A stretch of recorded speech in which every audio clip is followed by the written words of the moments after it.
Hey guys, there's been another update. Notice there are two. I'll be doing two videos today to go over them, but the first one I'll release is going to be this one on this new update announcement. This is coming on the 11th of September, which is going to be a Monday. The other update is coming on the 12th, which you can see is the September sneak peek, and that is coming on the Tuesday. So we'll go over the Monday notice. This actually seems pretty good. There are some hero adjustments, there are some balancing changes, so that's awesome.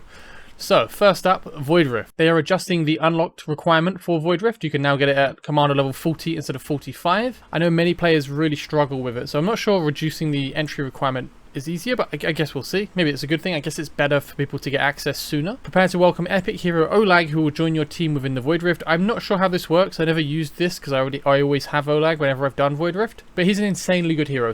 We've optimized the overall difficulty to ensure a more engaging and balanced combat experience. So, okay, they're tweaking the difficulty in Void Rift then, fair enough. A lot of people are complaining about it. I want there to be endgame content, so I hope they don't nerf it too much. I think it's a shame if we just reduce difficulty because in the short term people are having trouble. A different map is added to Phase 2 of the Void Rift, bringing Crimson Star into the battlefield. So I've not tried this. This is actually live on the Forerunner server. I don't think it's been live for very long. Maybe a month or so. So it's pretty cool to hear that updates are coming through faster. I know people were concerned that updates are going to sit on the Forerunner server for a very long time before making it to the global server. But these are things which are coming through pretty quickly, honestly. And I need to stay more in tune with what's happening on Forerunner. I'm just struggling a bit on time. The portal mechanism has been adjusted, now requiring a simple tap for transportation. Sure. So pretty simple changes to Void Rift overall. Earlier access, getting Olag as a free hero to use, which is really nice for people who don't have him. Olag's insane. And they've optimized the difficulty, I'm guessing to make it a bit easier.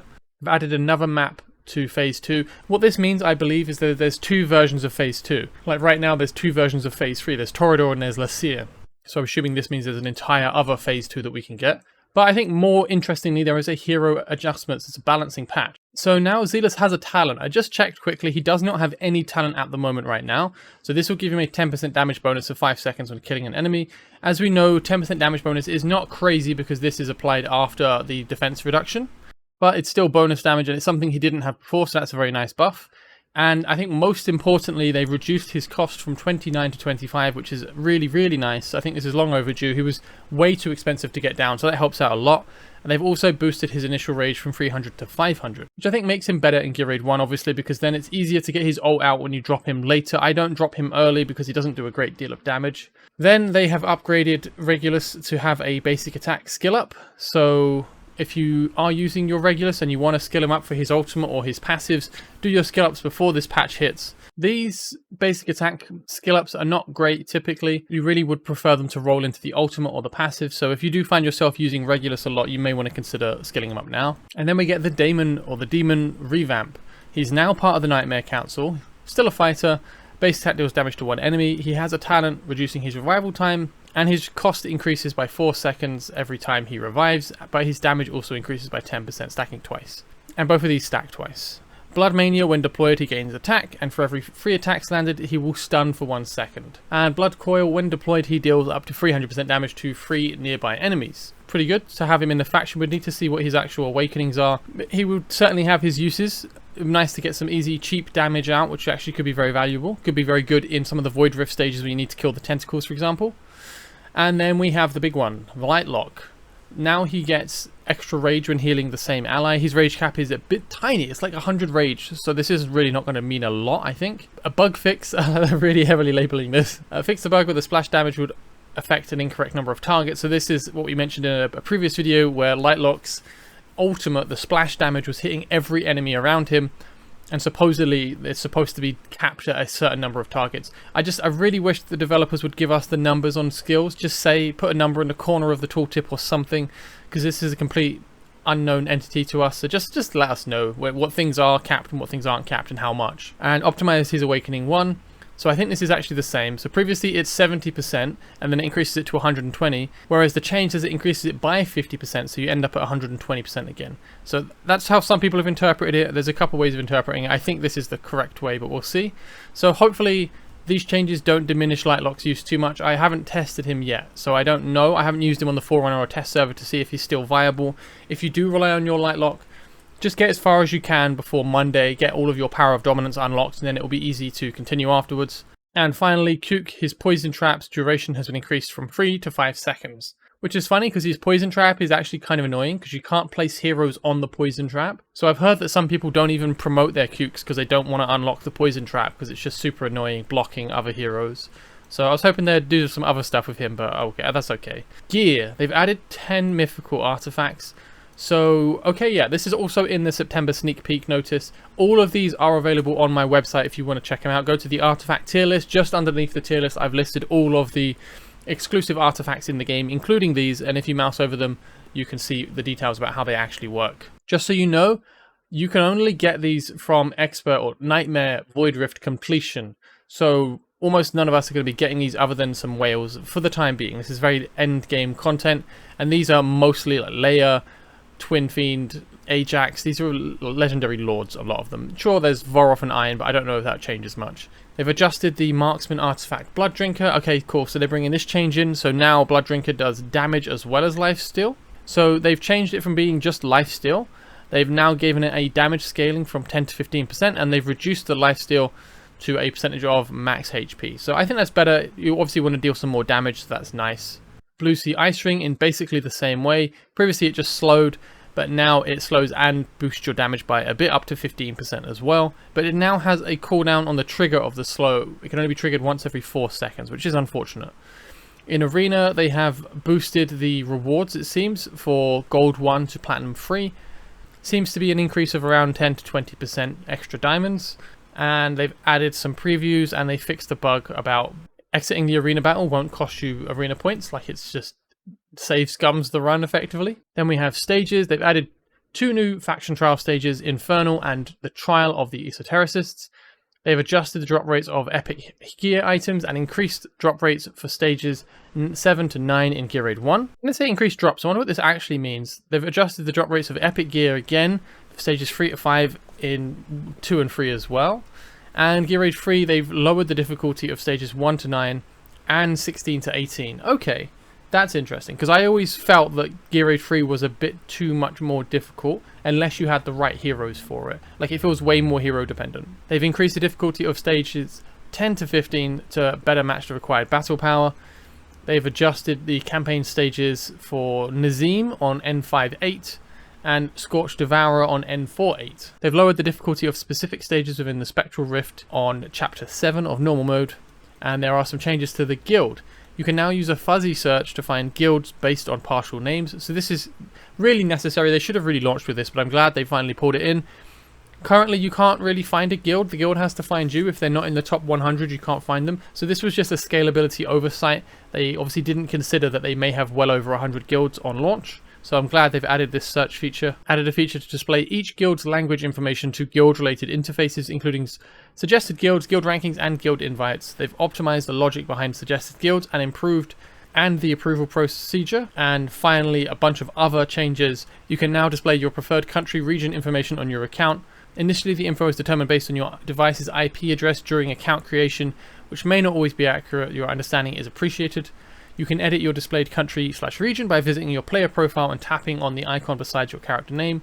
So this is actually quite a funny one. It's on the Forerunner server right now, so you'll see flags next to people in chat, and nothing makes people more friendly and understanding than seeing that someone is from a different place than they are. So yeah, we can look forward to some more toxicity in chat, but maybe it will bring nice things. We can always be optimistic. And number 2, added a best records tab in the player info interface, allowing you to view your top achievements in each raid or mode, excluding battles cleared using autofight.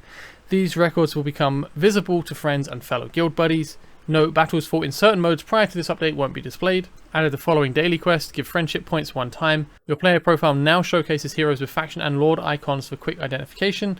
You can now view whether any of your friends or guild buddies have cleared a certain raid stage in the corresponding stage information interface. So that's cool. Good to see how your friends are doing in certain hard content. And some optimizations. Chapter rewards and Hero's Path.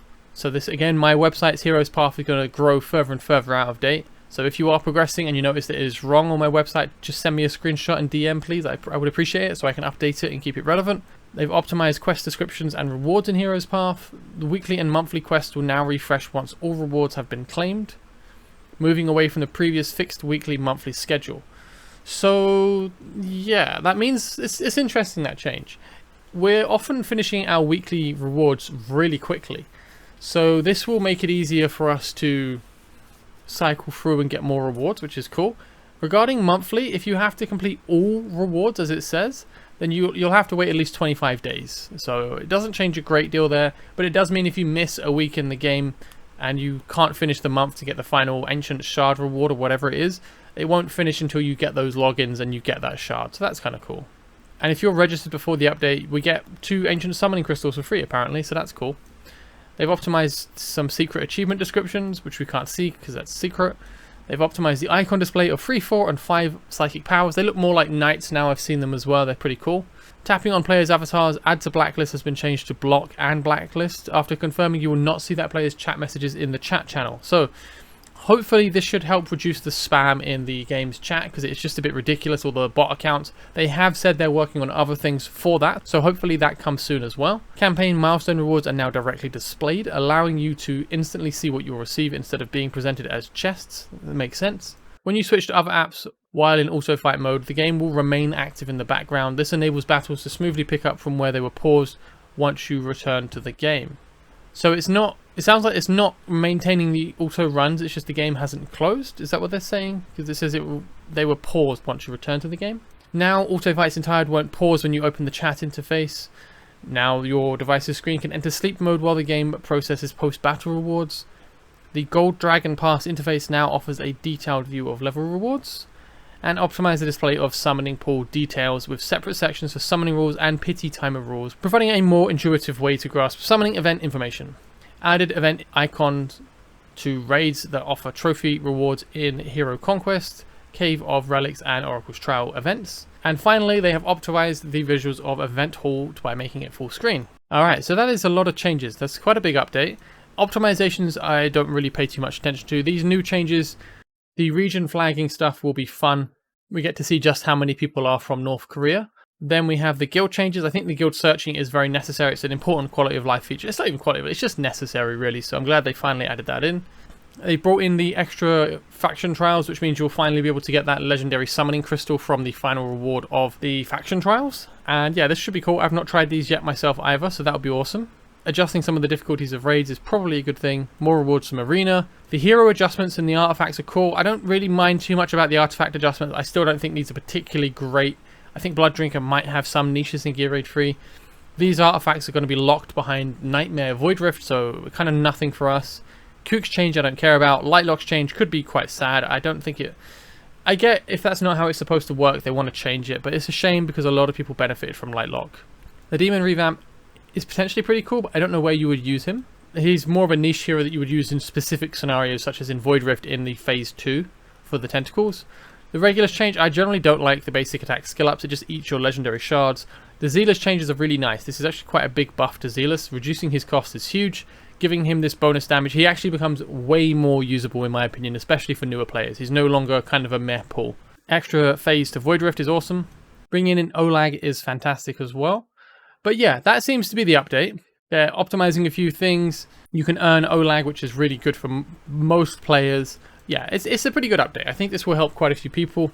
The Lightlocke nerf is of course unfortunate, but aside from that, I think it's a pretty good update. Alright, well, thank you guys very much for watching. I hope you have a great day. I hope this patch does you well.